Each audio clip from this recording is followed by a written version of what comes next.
December 12th, 2019. Getting closer and closer to Christmas. I want to thank everybody for joining me today. Don't forget to like, subscribe, share, do all the good social media stuff to keep the rational voices in the forefront where they belong. So if you don't know what Godwin's law is, it's an internet kind of a phrase, I guess. It's not anything really official, but it's asserting that as an online discussion grows longer, the probability of a comparison involving Nazis or Hitler approaches 1. So the more that there is more discussions about Trump has been compared to Hitler multiple times. This is nothing new. This really isn't news or anything, but it does play into this recent executive order that was passed on anti-Semitism. We'll discuss why it's not as big of a deal as some are making it out to be. So Godwin's law is something that happens on the internet, in social media. It also happens in our mainstream media.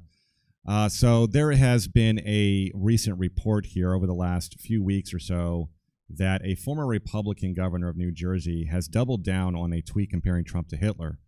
And this was only a couple months ago, less than 2 months ago. So we'll take a look at that. Well, now, war of words. The fallout continues after former New Jersey Governor Christine Whitman insinuated that President Trump is worse than Adolf Hitler. News 4's Brian Thompson spoke to Whitman. This is an interview you'll see only on News 4. Christy Todd Whitman at her New Jersey home explaining to me exclusively why she went there, why this former Republican governor and Bush administration official in this tweet Monday night compared Trump to Hitler. Quote, Hitler has nothing on Trump. Hitler took a long time to get where he was, and he had to do a coup, and there were a lot of other things. Trump has done it much faster.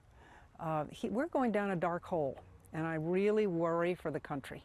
A watershed moment for this fierce Trump critic, someone who tweeted, "Not my Republican Party" earlier, but the video shown at a Trump hotel so violent we can't show it was the final straw. Trump's face superimposed over a shooter in church, shooting, stabbing, bludgeoning opponents, and in one scene lighting them on fire. Opponents like Hillary Clinton and Bernie Sanders, and news organizations such as Washington Post and NBC News. The Trump campaign did not produce it, and the White House says the president hadn't even seen it as of yesterday, but, quote, based on everything he has heard, he strongly condemns it. Not enough for Whitman. And while she took that tweet down, sent out another tweet saying the video at Trump's resort was, quote, the stuff of dictators. We're a democracy. You're not going to be a dictator like that. I mean, he's upended the Constitution. Whitman also upset in recent days over the troop pullouts from protecting the Kurds in Syria, as well as reports of Trump's interactions with Ukraine's president over his re-election campaign. But while she has now deleted it, she is not taking back the words of this Hitler tweet. Yes, it's very inflammatory to use Hitler. And I thought a couple of times about it, but I thought, you know, this is, I'm sorry, you go look at the rallies. The rallies like this Friday in Louisiana scaring her. Not all bad people, but they've been sucked in.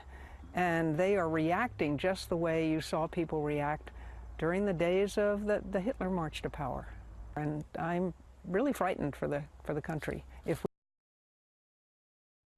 Okay, so let's just kind of break down what she was talking about there. I know it's completely ridiculous, number one, to compare Trump to Hitler. Number one, it didn't take that long for Hitler to actually rise to power. It really didn't take that long. I don't know where she's really getting that from.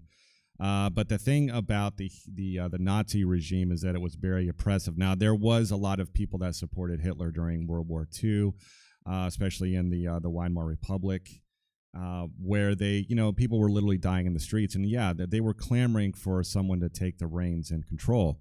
But this is not a discussion about Hitler. This is a discussion about, does Trump compare to Hitler?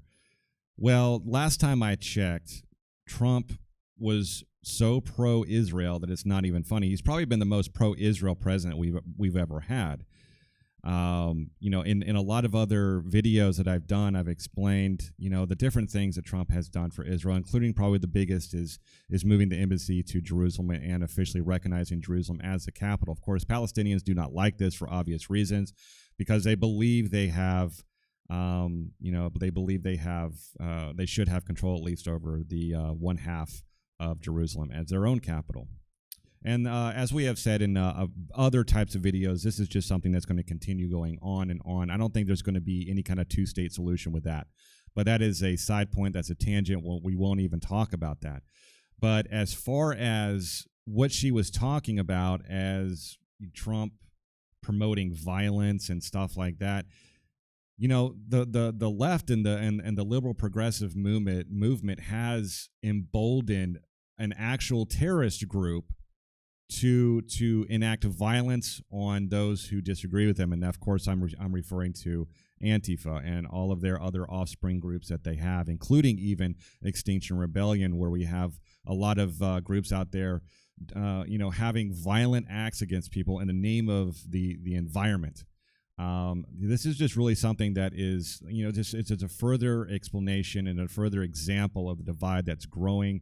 And actually comparing Trump to Hitler is probably the most ridiculous thing that I've ever heard. It's not something that's really based in reality. It's something that people say, just like Godwin's law describes, that the more disagreement there is, that is just the end of the entire conversation when someone says, well, that person's like Hitler. That's literally like the Nazis or whatever, because you can't compare it to anything worse.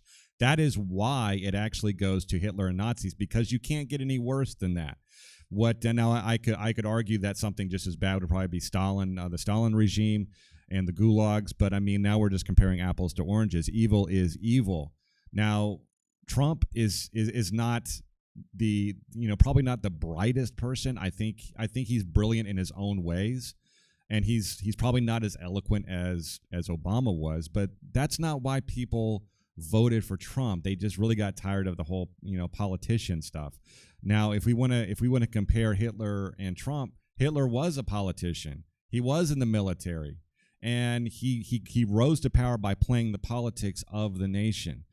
Trump is not really doing that. He's really shaking everything up, and he's trying to fight back against the globalist agenda. He is a nationalist. And if you want to say that's the same thing as Hitler, that's fine. Hitler was a nationalist, but there's a lot of people even in Israel who are nationalists that would consider themselves nationalists as well. So that's really not an excuse either, because that's just a word. That is just a word for someone who believes that their country should come first on a global stage.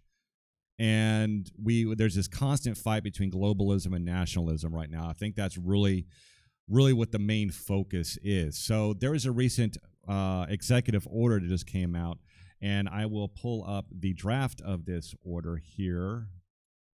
Wait a second. So this was actually from Jewish Insider. They pulled up now this is a draft. It hasn't actually gone through yet. So I'll read a little bit here. The policy is my administration is committed to combating the rise of anti-Semitism and its anti-Semitic incidents in the United States around the world. Anti-Semitic incidents have increased since 2013, and students in particular continue to face anti-Semitic harassment in schools and on university and college campuses. So basically what this is and what this is saying, I have read this entire thing. It's not that long. It's only 2 or 3 pages. But if we go back to 2010, June 8, 2010, there was a special envoy to monitor and combat anti-Semitism. Of course, this was within the first 2 years of the Obama administration. And what Obama did was that he just basically is doing the same thing that Trump was doing. And it says the same thing under the Obama administration. Anti-Semitism is a certain perception of Jews which may express as hatred towards Jews. Rhetorical or physical manifestations of anti-Semitism are directed towards Jewish or non-Jewish individuals and or their property, towards Jewish community institutions and religious facilities. And that's from the Anti-Semitism by the European Monitoring Center on Racism and Xenophobia. Now, this one definition they're actually taking from. Let me see. It's from, the same thing. It's basically the same definition. And this definition that's being adopted as anti-Semitism is a certain perception of Jews for which may be expressed as hatred towards Jews. Rhetorical and physical manifestation of anti-Semitism directed towards Jewish and non-Jewish individuals and or other property, towards Jewish community institutions, religious facilities. That's the exact same thing. So this new so-called quote-unquote new executive order is not about the definition of anti-Semitism specifically. So if we go back to the actual order here, it goes further by saying Title VI, and it's really just all this is about is this the Title VI of the Civil Rights Act. That is all this is about, is further defining what that is as it pertains to institutions that receive federal funding, like universities specifically. So it the Title IV Civil Rights Act prohibits discrimination on the basis of race, color, national origin in programs and activities receiving federal financial assistance. So we all know this. However, those of Jewish origin, those who are Jews and of Israeli origin, are sometimes left out of that because simply of their religion. Now, if we talk about Israelis, guess what? Most people that live in Israel are Jewish. So it kind of ties into that. So this is really just a tying in of the Jewish religion into their national identity as Israeli. Okay, so that's really all this is. So it provides extra protections based on religion, and also one of the criticisms of this is that it will take away the speech of a Palestinian or those who want to criticize Israel or criticize the Israeli state. So it actually goes further by saying, let me see, it's actually, 1 second. Rules of constructions, okay, general provisions. It says in here, I think it's a little bit earlier. Let's see, First Amendment.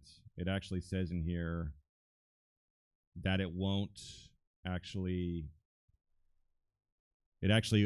won't take, now I'm not exactly sure where it is. I can't really see too well. But if you actually, I'll put a link in the description in the box below, because I'm sure you don't want me to just sit here. Okay, here it is. In considering the materials described in subsections 1 and 2 of this section, agencies shall not diminish or infringe upon any right protection under federal law or under the First Amendment.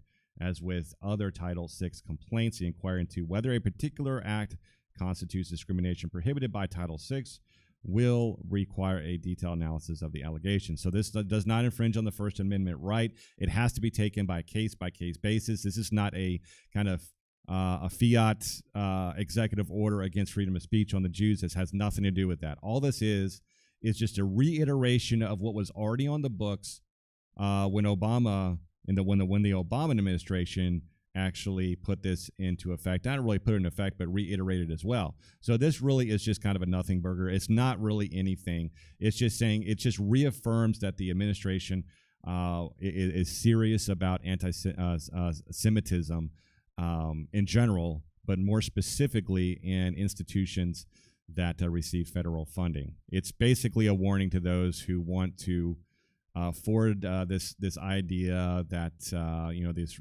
people from Israeli origins or Jews, which some can consider the same thing, just because of its national origin and religion origin of those who live in Israel, predominantly Jewish. This is just something that helps to further protect that. So when we talk about Trump being just like Hitler, I don't believe Hitler ever did anything like this. Okay. Hitler was very, very much against the Jews and the communists and all that kind of stuff, and he saw the Jews as a threat to the survival of the state, and that's really what caused all that stuff. So Trump hasn't exhibited anything that is in any way anti-Semitic. I also believe that he hasn't exhibited anything in any way that could be construed as racist or racial commentary on anything at all. I mean, you love him or hate him, but at this point, I mean, this is really not something worth digging into. There's been a lot of criticisms on this, and a lot of I would probably assume it's fake news about this executive order that's come out. Trust me, this has nothing to do with that. This is just a reiteration of the 2010 Obama administration definition of what anti-Semitism is, and there's really no difference. So until next time, this is Joe with Simple Life Show, and I hope you have a great day. I'll see you in the next one. Bye.